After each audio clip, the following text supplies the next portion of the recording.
ফাটা বাঁশের চিপায় পড়েছে পলিটিশিয়ান রাজনৈতিক দলগুলা। কারণ তারা এই সরকার তো বোঝেনি 24 জনের সরকার, ধাক্কা দিলেই উড়ে যাব, ধাক্কা দিতে পারতেছে না, কারণ রাজনৈতিক শূন্যতা হবে, থার্ড পার্টি ঢুকে পড়বে, আবার রাখতেও পারতেছে না, রাখতে পারলে এই দেশটা ফেল স্টেট হবে। একটা মহা বিপাকে পড়েছে রাজনৈতিক দলগুলি। তারপরে সামনে নির্বাচনের মূলধোলা অন্তর্বর্তীকালীন সরকার ঝুলাইছে, এর কারণে এর জন্য আবার টুকটাক প্রতিযোগিতা আছে।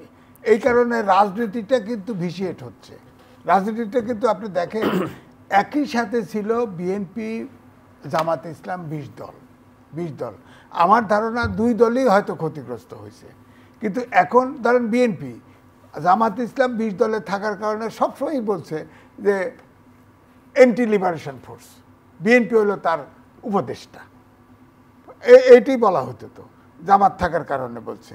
আর জামাত তো যুদ্ধপরী দল, এটা বলাই হতো। তো আবার বিএনপিরও দেখেন সালাউদ্দিন কাদের চৌধুরী তো ফাঁসি হয়েছে, ফাঁসি হয়েছে, বিএনপির স্ট্যান্ডিং কমিটি মেম্বার ছিল। তো সুতরাং আমার এখন যেটা মনে হচ্ছে যে এই সরকার যেভাবেই হোক, এখন ফজলু ভাইরে বুদ্ধি বার করবে যে যেভাবে হোক, দয়া করে হোক, এই সরকারকে, দেশটা বাঁচানোর জন্য এই সরকারটা চেয়ার থেকে নেমে যাওয়া উচিত। কারণ এই সরকার আর থাকার, নেমে গেলে কারো না কারো কাছে তো দিয়ে যেতে হবে। না, দিয়ে যাবে, ইলেকশন এখন 3 মাসের ভিতরে ইলেকশন দিয়ে দিই, ইলেকশন দেওয়ার সাথে সাথে আবহাওয়া চেঞ্জ হয়ে যাবে। কোনো বিনিয়োগ নাই, কোনো ব্যবসা নাই, কোনো ব্যবসায়ী ইনভেস্ট করতেছে না, ব্যবসায়ী এক্সপোর্ট বন্ধ, ইম্পোর্ট বন্ধ, গার্মেন্ট এক্সপোর্ট পর্যন্ত একটু বাড়ছিল, আবার কমে গেছে।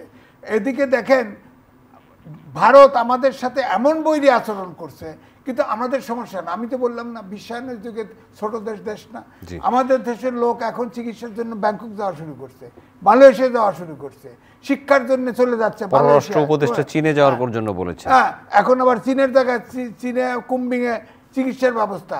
আমাদের 80% তুলা ভারত থেকে আনা হইতো, কিন্তু আমাদের চিকিৎসা ব্যবস্থা উন্নত করার কথা তো বলছি। ওয়ার হাউস করা হয়েছে, মালয়েশিয়ায় তুলা আসতেছে, আমাদের গার্মেন্টসের মালিকরা কিন্তু মালয়েশিয়ার থেকে তুলে আনতেছে। বিকল্প হয়ে যাবে, বিকল্প। বিশ্বায়নের যুগে কোনো দেশ এতিম না, এই ভাবা খারাপ। এই জন্য বলছি যে ভারত তাদের প্রয়োজনে আমাদের সাথে সম্পর্ক রাখা উচিত, আমরাও আমাদের কারণে তাদের সাথে সম্পর্ক রাখবো।